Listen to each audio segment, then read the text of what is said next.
Hello everyone, I am S.K. Nigam, your chemistry teacher, and in today's session we would be learning some concepts of chapter number 3 of NCERT Chemistry class 12, that is electrochemistry. So in this session we will consider electrolysis and Faraday's law of electrolysis. Along with these two topics we will also consider the products of electrolysis, in which we will consider the electrolysis of brine solution. So let's begin.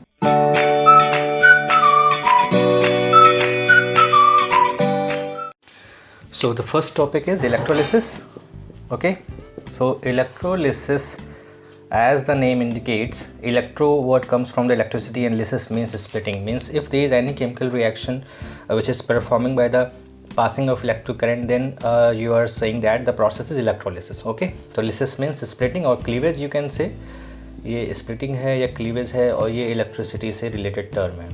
Okay, so if you are passing electricity through the solution and any non-spontaneous chemical reaction is happening, then you can say the process is electrolysis. And for performance of this electrolysis you need a cell, you need a device जिसको हम electrolytic cell का नाम देते हैं. Okay, this is a container. ये मैं क्या बना रहा हूँ, इलेक्ट्रोलिटिक सेल बना रहे हैं. तो इलेक्ट्रोलिटिक सेल जिसके अंदर इलेक्ट्रोलिसिस परफॉर्म होती है, तो ये एक इलेक्ट्रोलाइट भरा होगा इसके अंदर. This is an electrolyte, it is filled with an electrolyte and there are two metal rods which are dipped in this solution, जिसको हम इलेक्ट्रोड्स का नाम देते हैं. और फिर ये इलेक्ट्रोड एक सोर्स ऑफ बैटरी से कनेक्टेड होता है इस तरीके से. ओके, तो ये जो छोटी टर्मिनल बनाया गया है वो नेगेटिव होता है और पॉजिटिव होता है बड़ा टर्मिनल. क्लियर? तो बीइंग इलेक्ट्रोलाइट, आपको पता है इलेक्ट्रोलाइट क्या होते हैं, जैसे इसको आप डिसॉल्व करते हो वैसे अपने आयंस में ब्रेक डाउन हो जाते हैं. तो इसका मतलब इसके अंदर कैटायन और एनायन दोनों ही अवेलेबल होंगे. ओके, प्लस साइन चार्ज भी है, माइनस चार्ज भी हैं. इस तरीके से नंबर ऑफ आयंस आर, बहुत सारे आयंस हैं यहाँ पे अवेलेबल हैं. Okay, now as you pass the electric current, what will happen? So the terminal which is attached with the positive terminal is termed as anode, इसको हम anode बोलते हैं. और जो नेगेटिव टर्मिनल से जुड़ा होता है उसको हम कैथोड बोलते हैं. तो एनोड जो बैटरी के पॉजिटिव टर्मिनल से जुड़ा होगा, कैथोड जो नेगेटिव टर्मिनल से जुड़ा होगा. And as you pass the electric current, जैसे इलेक्ट्रिक करंट फ्लो करेगी तो जो क्योंकि ये पॉजिटिव टर्मिनल से एनोड जुड़ा है, तो जो एनायन होगा that will move towards the positive terminal, means anode की तरफ मूव करेगा. और जो कैटायन होगा वो नेगेटिव टर्मिनल की तरफ मूव करेगा, मतलब इस कैथोड की तरफ मूव करना शुरू करेगा. ऐसा क्यों? Because unlike charges attract each other का कॉन्सेप्ट है. ओके, तो इसका मतलब है कि इस एनोड पे एनायन जाके अटैच होंगे, इलेक्ट्रॉन अपना लूज़ करेंगे और वो इसके ऊपर स्टिक कर जाएंगे इस तरीके से. ठीक है, सारे एनायन, और इलेक्ट्रॉन जो ये देंगे वो यहाँ से ट्रैवल करते हुए इधर आएगा. और जो कैटायन है, इलेक्ट्रॉन जो यहाँ था वो कैटायन उस इलेक्ट्रॉन को गेन करके वो इसके ऊपर डिपॉजिट हो जाएगा. इस तरीके से ये एक प्रोसेस है जिसमें इलेक्ट्रिक करंट कैसे फ्लो हो रही है, थ्रू द सोल्यूशन फ्लो हो रही है. ओके, तो ये सर्किट पूरी हो गई और इलेक्ट्रिक करंट इसके अंदर से फ्लो होना शुरू हो गई. तो इस पूरी प्रोसेस में एनोड पे आप देख रहे हो एनायन आके अपने इलेक्ट्रॉन लूज़ कर रहा है, मतलब यहाँ पर ऑक्सीडेशन हो रहा है. ओके, और यहाँ पे कैटायन इलेक्ट्रॉन गेन कर रहा है, तो यहाँ पे क्या हो रहा है, रिडक्शन हो रहा है. तो इस तरीके से ये पूरा एक इलेक्ट्रोलिटिक सेल का एक छोटा सा एग्जाम्पल है. अब हम इसको किसी एक पर्टिकुलर मेटल के साथ डिस्कस करेंगे. तो just keep remembering this diagram, या इसके बगल में ही एक डायग्राम बनाते हैं जो डायग्राम आपको समझाएगा कि अगर हम इसको किसी एक मेटल में अप्लाई करते हैं तो क्या होगा. फॉर एग्ज़ाम्पल, ये एक मैं इलेक्ट्रोलिटिक सेल बनाता हूँ. इस सेल के अंदर हमने CuSO4 का एक्वस सोल्यूशन फिल कर दिया. CuSO4 इसके अंदर फिल है और ये मेटल की रॉड भी कॉपर की है. ओके, और इसको फिर हमने बैटरी के सोर्स से कनेक्ट कर दिया. ये माइनस, ये प्लस, ये एनोड और ये कैथोड. ओके, अब क्या होगा, क्योंकि दोनों ही इलेक्ट्रोड कॉपर के ही हमने बनाए हैं. ये इलेक्ट्रोड किसके हैं, ये कॉपर के इलेक्ट्रोड्स हैं. तो एनोड पे क्या होता है, मैंने अभी थोड़ी देर पहले आपको क्या समझाया, एनोड पे होता है ऑक्सीडेशन. तो इसके अंदर again plus minus plus minus plus minus, number of plus minus answer are there, because ये ब्रेक डाउन होगा Cu2 प्लस में, SO4 2 माइनस में. तो प्लस टर्मिनल की तरफ कौन मूव करेगा, नेगेटिव, मतलब सल्फेट आयन इधर मूव करेगा और Cu2+ आयन इधर मूव करेगा। ये इसका सिंपल से कॉन्सेप्ट है। अब होता क्या है कि जब इसके अंदर एनोड की हम बात करते हैं तो एनोड पे क्योंकि ऑक्सीडेशन हो रहा है तो कॉपर जो अपने सॉलिड स्टेट में था, मतलब जो ये आपका मेटल है, ये Cu2+ में कन्वर्ट होगा और ये 2 इलेक्ट्रॉन को लूज़ करेगा। यही 2 इलेक्ट्रॉन यहाँ से ट्रैवल करते हुए इधर आएंगे। ओके, तभी तो कनेक्टिविटी मतलब इसके अंदर मेंटेन होगी। इलेक्ट्रिकल जो हम कहते हैं कि सर्किट पूरी हो रही है, वो इसलिए पूरी हो रही है क्योंकि यहाँ से करंट जो है वो इलेक्ट्रॉन के फॉर्म में ट्रैवल कर रही है। अब कैथोड पे क्योंकि रिडक्शन हो रहा है तो यहाँ पर जो उसके सराउंडिंग में Cu2+ आयन्स हैं, ये Cu2+ आयन 2 इलेक्ट्रॉन को गेन करके Cu सॉलिड बनाएंगे। तो इस तरीके से ये एनोड और कैथोड की रिएक्शन हो जाती है। तो एज़ इन द रिएक्शन आपको दिखाई पड़ रहा है साफ साफ कि एनोड के केस में क्या हो रहा है कि ये एनोड था, ये इलेक्ट्रॉन लूज़ करके Cu2+ में डिज़ोल्व होके ये सोल्यूशन में मिक्स हो जाएगा, जिसकी वजह से ये एनोड धीमे धीमे थिनर होता चला जाएगा।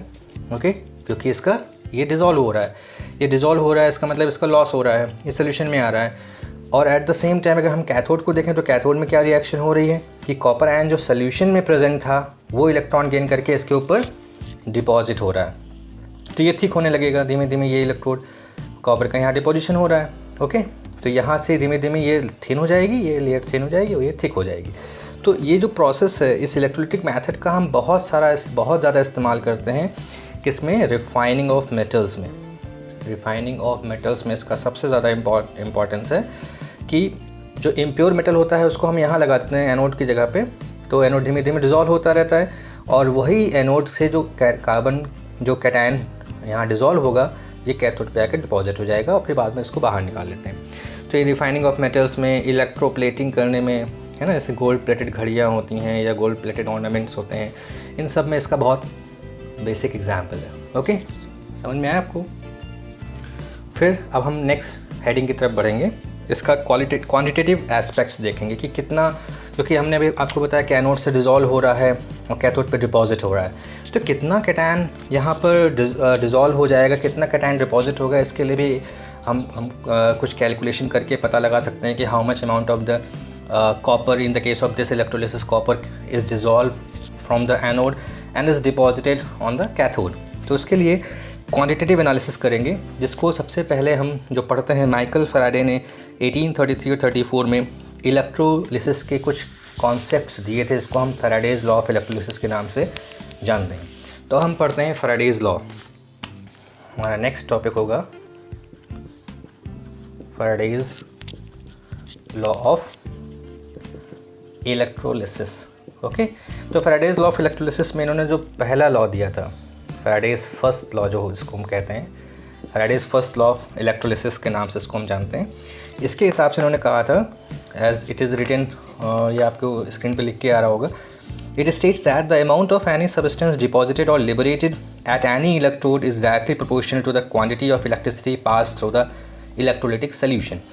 इसका मतलब ये है कि जो मास है, चाहे वो डिपॉजिट हो रहा हो कैथोड पे, चाहे वो एनोड से डिज़ोल्व हो रहा हो, it is directly proportional to the charge passing through the solution. मतलब जो आपने यहाँ इलेक्ट्रोलिटिक सेल देखा था, इसके अंदर सोल्यूशन भरा था, यहाँ 2 इलेक्ट्रोड्स थे और इन दोनों इलेक्ट्रोड्स में आपने यहाँ बैटरी कनेक्ट की थी इस तरीके से। तो इसमें जैसे यहाँ पे जो डिपोजिशन हो रहा है या यहाँ से जो इसका लॉस हो रहा है, इसका मास जो होगा ये charge passing through the solution के डायरेक्टली प्रोपोर्शनल होगा। ओके, वहाँ जहाँ पे Q क्या है, ये चार्ज है, तो M is the mass deposited at cathode, और या फिर ये क्या है, मास डिज़ोल्व्ड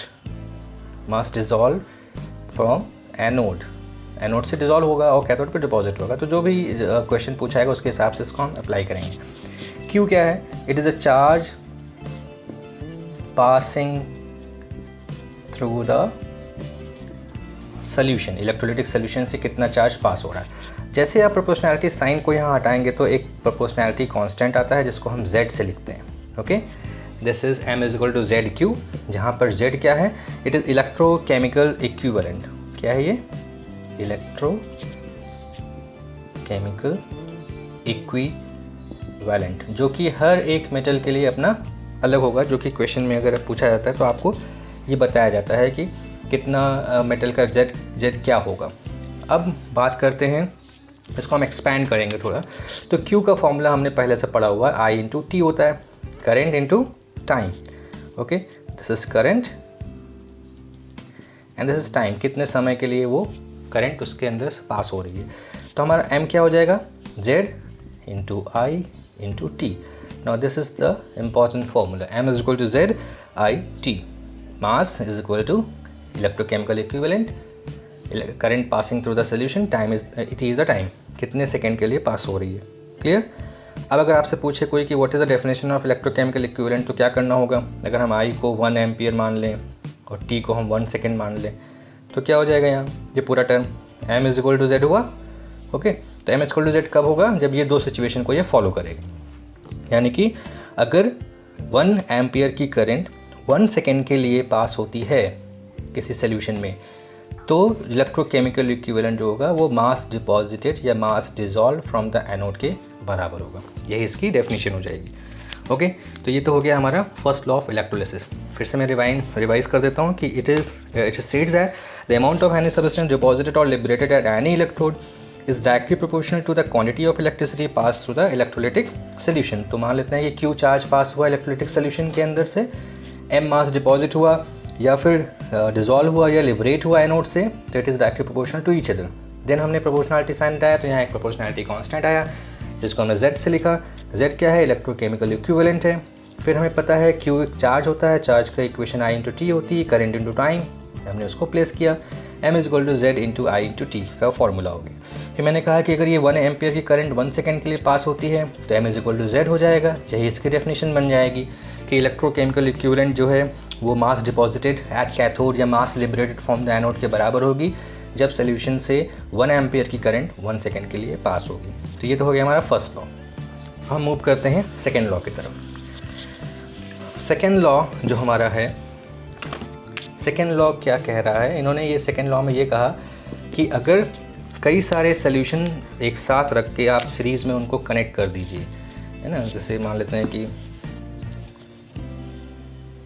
इस तरीके से बहुत सारे सेल हैं जिसमें इलेक्ट्रोड्स पड़े हुए हैं, इस तरीके से सबके इलेक्ट्रोड्स पड़े हैं और आपने इसमें इनको कनेक्ट सीरीज़ में लगा रखा है इस तरीके से। फिर इसको आपने सोर्स ऑफ बैटरी से इसको जोड़ रखा है इस तरीके से।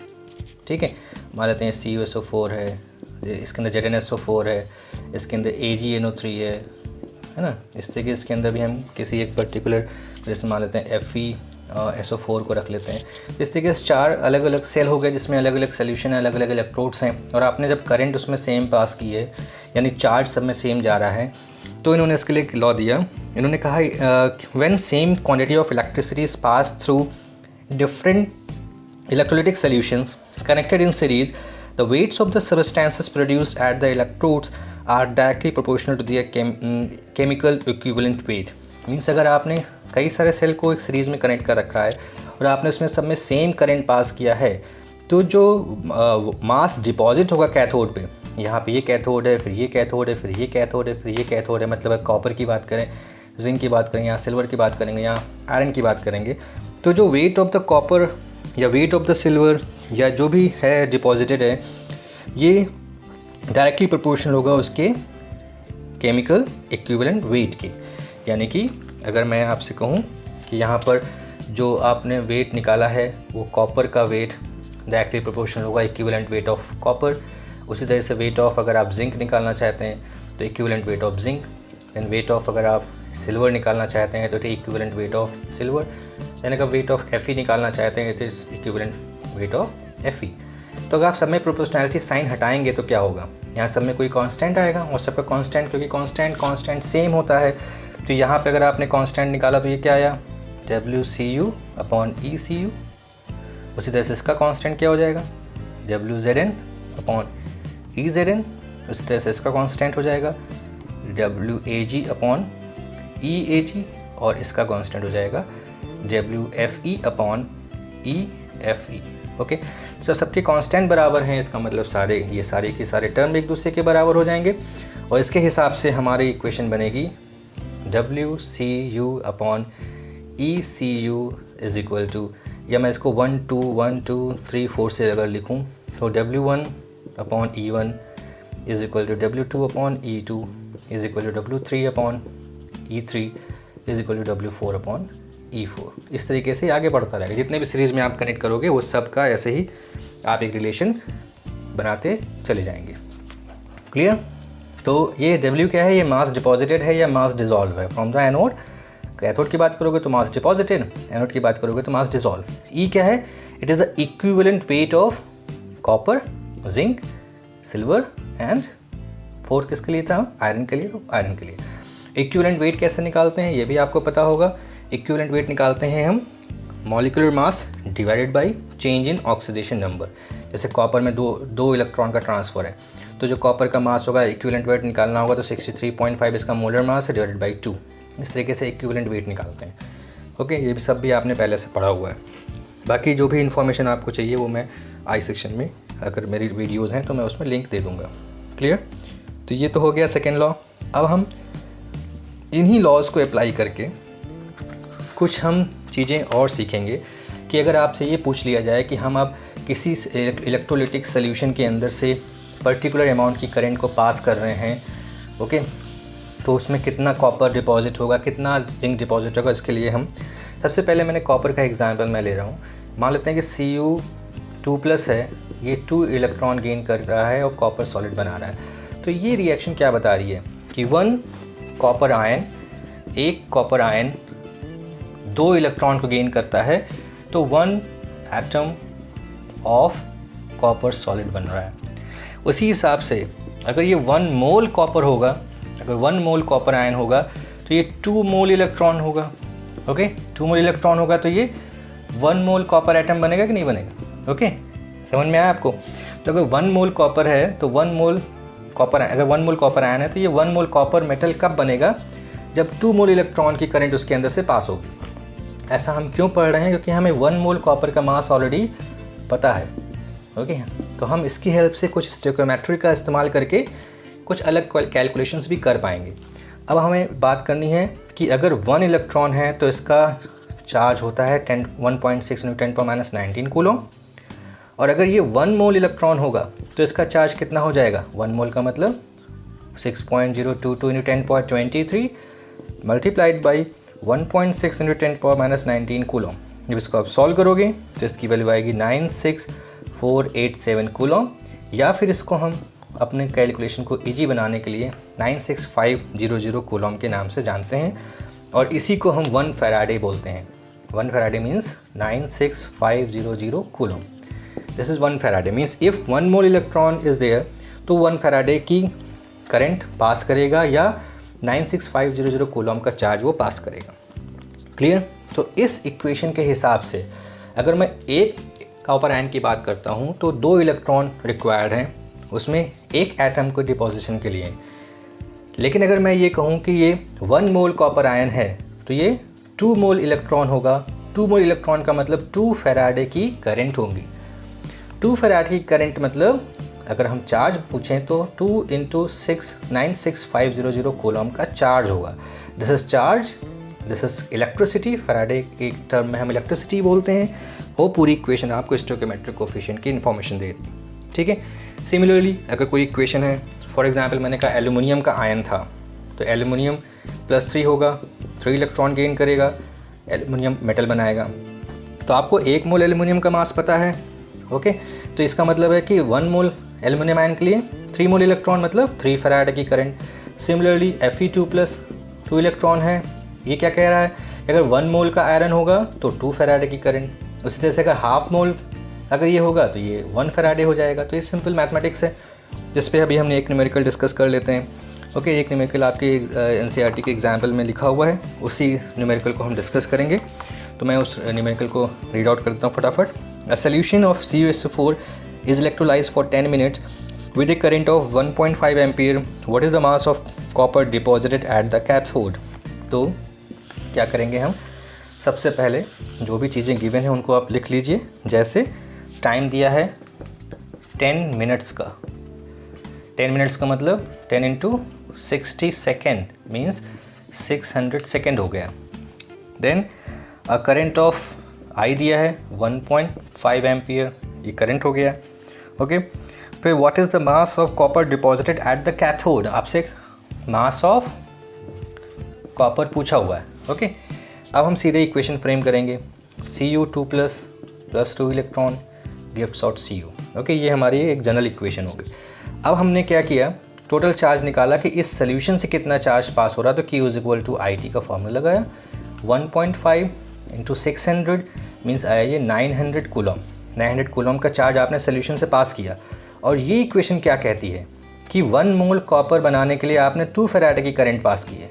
ओके, मतलब 2 × 96500 कूलम करंट से आप 1 मोल कॉपर को डिपॉजिट करते हो, यानी कि 63.5 ग्राम का मास डिपॉजिट होता है।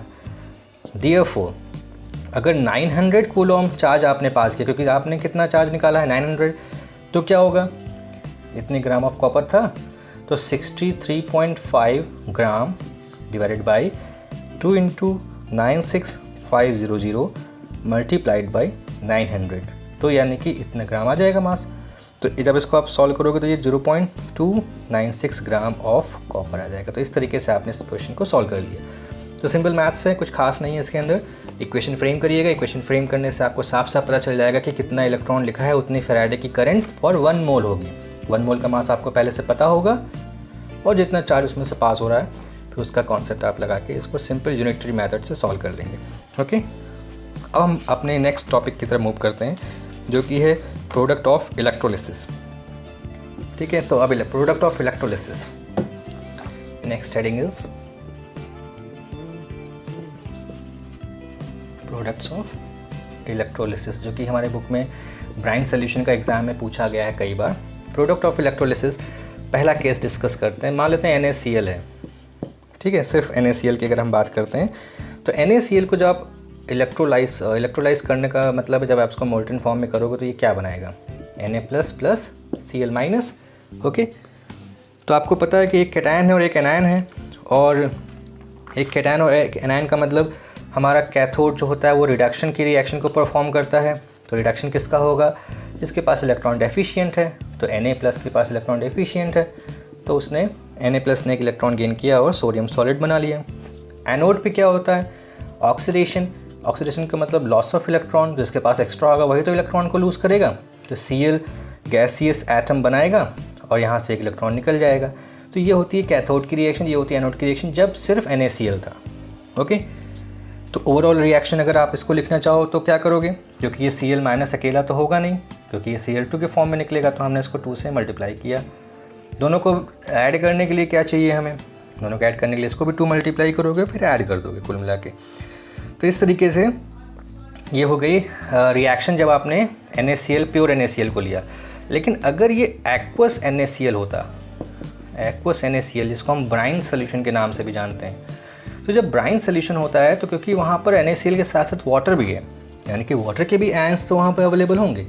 तो अब हम बात करते हैं ब्राइन सोल्यूशन की इलेक्ट्रोलिसिस की। तो electrolysis of brine solution, electrolysis of aqueous NaCl, इसकी हम स्टडी करेंगे। जब इसकी स्टडी करेंगे तो हमें क्या ध्यान रखना है कि NaCl जब ब्रेक डाउन होता है, NaCl जब ब्रेक डाउन होगा तो ये बनाएगा Na++ Cl-। और इसी तरह से जब वाटर ब्रेक डाउन होता है, हालांकि ये H+ के फॉर्म में नहीं टूटता है, हाइड्रोनियम आयन के फॉर्म में टूटता है, तो ये ऐसे 2 आयन्स बनाएगा, H+ और OH-। मीन्स आपको इस सोल्यूशन में 2 कैटायन और 2 एनायन मिल रहे हैं। इससे पहले हमने क्या देखा था, एक कैटायन और एक एनायन था। तो कैटायन जाके कैथोड पे इलेक्ट्रॉन गेन करके डिपॉजिट हो रहा था, और एनोड पे जो एनायन था वो इलेक्ट्रॉन लूज़ करके फ्री हो जा रहा था। अब यहाँ पे हमारे पास 2 प्रॉब्लम खड़ी हो गई कि कैटायन भी हमारे 2 हैं और एनायन भी 2 हैं। अब जब हम कैथोड की एक रिएक्शन देखते हैं, तो कैथोड की रिएक्शन तो 2 हो सकती है ना, एक Na+ electron gives out Na भी हो सकती है, और H+ इलेक्ट्रॉन H2 भी हो सकती है, 1/2 H2, ये दोनों भी हो सकती है ना। तो अब दोनों में से परफॉर्म कौन करेगी, ये हमें बताता है इसका E0 सेल। E0 सेल क्या है, स्टैंडर्ड रिडक्शन पोटेंशियल। तो अब अगर हम इसको टेबल से देखें तो इसकी वैल्यू होती है सोडियम की -2.71 वोल्ट, और इसकी होती है 0.0 वोल्ट। ओके, अब आप इस इलेक्ट्रोड पोटेंशियल की हेल्प से आप ये पता लगा लो कि कौन सी रिएक्शन परफॉर्म करेगी, क्योंकि ये रिडक्शन हो रहा है, पोटेंशियल भी रिडक्शन पोटेंशियल है, तो जिसका रिडक्शन पोटेंशियल ज़्यादा होगा वही तो रिड्यूस करेगा। तो आप बताइए इनमें से किसका रिडक्शन पोटेंशियल ज़्यादा है? वेरी गुड, ऑब्वियसली इसका, यानी कि हाइड्रोजन का, बिकॉज ये जीरो है और ये निगेटिव की वैल्यू है। मीन्स हाइड्रोजन की जो रिएक्शन है, हाइड्रोजन आयन की जो रिएक्शन है, ये कैथोड पे परफॉर्म कर जाएगी और Na+ रह जाएगा। Na+ इस रिएक्शन को परफॉर्म नहीं कर पाएगा, क्योंकि स्टैंडर्ड हाइड्रोजन इलेक्ट्रोड की पोटेंशियल की वैल्यू सोडियम के रिडक्शन पोटेंशियल से ज़्यादा है। क्लियर? अब ये H+N आया कहाँ से था ये आपको पता है, ये हमने रिएक्शन लिखी वहाँ से H। ओके, तो H2O अगर हम इस दोनों को मिला दें, H2O से ये बना H+ प्लस OH-। ओके, अब मैंने इन दोनों इक्वेशन को जब ऐड कर दिया तो H+H+ कैंसिल आउट हो जाएगा और ये होगा H2O plus electron gives out 1/2 H2 plus OH-। ये हमारी मेन इक्वेशन होगी जो कैथोड पे परफॉर्म करेगी। ये कैसे बनाया? क्योंकि H2O से H+ OH- मिला था, तो H+ plus electron gives out 1/2 H2 से हमने इक्वेशन फ्रेम कर ली। तो ये कैथोड की रिएक्शन हो गई। अब आते हैं एनोड पे। एनोड की जब बात करते हैं, अगेन दो इलेक्ट्रोड एनायंस मिल रहे हैं आपको। एक तो मिला Cl-, ये बनाया 1/2 Cl2 प्लस इलेक्ट्रॉन, ये एक रिएक्शन हो जाएगी। ओके, दूसरी क्योंकि OH- है तो यहाँ पे हम वाटर के ऑक्सीडेशन की रिएक्शन लिखेंगे। 2H2O gives out O2 plus 4H+ plus 4 electron, ये वाटर की ऑक्सीडेशन की इक्वेशन हो गई। अब ये हम कैसे पता लगाएंगे कौन सी रिएक्शन परफॉर्म करेगी? तो इसके भी रिडक्शन पोटेंशियल की वैल्यू हमें टेबल से मिल जाएगी दोनों की। तो क्लोराइड के केस में ये प्लस 1.36 वोल्ट और इसके केस में है प्लस 1.23 वोल्ट। नाउ यहाँ पर एक बहुत इंपॉर्टेंट चीज़ आपको समझनी है कि दोनों की इलेक्ट्रोड पोटेंशियल की वैल्यू प्लस में है, पर ये इलेक्ट्रोड पोटेंशियल जो है ये रिडक्शन पोटेंशियल है और रिएक्शन कौन सी हो रही है? Oxidation potential. यानी कि अगर मैं ये कहूँ कि ऑक्सीडेशन प्रोसेस है तो जिसकी, जैसे यहाँ पर रिडक्शन प्रोसेस थी और ये रिडक्शन पोटेंशियल था, तो जिसकी वैल्यू ज़्यादा थी वो रिएक्शन परफॉर्म कर रही है। पर यहाँ पर तो उल्टा हो जाएगा, क्योंकि पोटेंशियल तो रिडक्शन का है पर प्रोसेस कौन सी है? ऑक्सीडेशन की है। यानी जिसकी वैल्यू कम है वो ऑक्सीडाइज होगा। ये समझ में आया आपको? यानी कि according to the value of E0 cell, तो किसकी वैल्यू कम है? वाटर की ऑक्सीडेशन की वैल्यू कम है, यानी वाटर की रिएक्शन होनी चाहिए एनोड पे। बट यहाँ पर ट्विस्ट है। ट्विस्ट क्या है? ट्विस्ट ये है कि एक कॉन्सेप्ट है जिसको हम ओवर पोटेंशियल या ओवर वोल्टेज के नाम से जानते हैं। ओवर पोटेंशियल या ओवर वोल्टेज के नाम से जानते हैं। ये होता क्या है? तो according to the value of E0 cell water का ऑक्सीडेशन होना चाहिए था, पर ये प्रोसेस काइनेटिकली बहुत स्लो है। जब ये प्रोसेस बहुत काइनेटिकली स्लो है तो इलेक्ट्रोड पे एक इलेक्ट्रिकल रेजिस्टेंस डेवलप करती है। तो इस इलेक्ट्रिकल रेजिस्टेंस की वजह से इलेक्ट्रॉन को फ्लो होने में कुछ एक्स्ट्रा पोटेंशियल रिक्वायर्ड होती है और उस एक्स्ट्रा पोटेंशियल की वजह से इसकी E0 सेल की वैल्यू 1.23 से बढ़ जाती है। 1.23 से वैल्यू बढ़ने की वजह से ये रिएक्शन सप्रेस हो जाती है और क्लोराइड की रिएक्शन परफॉर्म हो जाती है। और ये जो ओवर पोटेंशियल, जो एक्स्ट्रा पोटेंशियल रिक्वायर्ड था इस रिएक्शन को परफॉर्म करने के लिए, उसी को हम ओवर वोल्टेज या ओवर पोटेंशियल का नाम देते हैं। मैं फिर से आपको समझाता हूँ क्या होता है इसमें। कि बहुत सी इलेक्ट्रोड रिएक्शन काइनेटिकली बहुत स्लो होती हैं, उसमें से एक वाटर का ऑक्सीडेशन है, इट इज़ काइनेटिकली स्लो। जब ये काइनेटिकली स्लो है जिसकी वजह से इलेक्ट्रोड पे एक इलेक्ट्रिकल रेजिस्टेंस डेवलप करेगा और उस इलेक्ट्रिकल रेजिस्टेंस को ओवरकम करने के लिए एक थोड़ा सा एक्स्ट्रा पोटेंशियल रिक्वायर्ड होगा। यानी E0 सेल की वैल्यू यहाँ पर इस पर्टिकुलर वैल्यू से बढ़ जाएगी, 1.23 वोल्ट से ज़्यादा हो जाएगी, जो कि क्लोराइड की पोटेंशियल से भी ज़्यादा हो जाएगी। इसका मतलब ओवरऑल देखा जाए तो जो एक्स्ट्रा पोटेंशियल यहाँ रिक्वायर्ड था इस रिएक्शन को परफॉर्म करने के लिए, उसी को हम ओवर पोटेंशियल या ओवर वोल्टेज बोलते हैं। तो इस ओवर पोटेंशियल या ओवर वोल्टेज की वजह से ये रिएक्शन सप्रेस हो जाएगी। तो कौन सी रिएक्शन परफॉर्म होगी? क्लोराइड की रिएक्शन परफॉर्म होगी, जिसकी वैल्यू आपको यहाँ पे दी गई। यानी कि अब हमारा ओवरऑल कॉन्सेप्ट बन के तैयार होता है कि क्या हो रहा है एक्चुअली। हुआ क्या? सबसे पहले आपने लिया NaCl, जिसको आपने वाटर में डिज़ोल्व किया, तो इसने बनाया Na+ एंड Cl-। ओके, फिर आया कैथोड की बात। तो हमने पढ़ा भी थोड़ी देर पहले कैथोड पे क्या रिएक्शन हो रही है? H2O वाली हो रही है।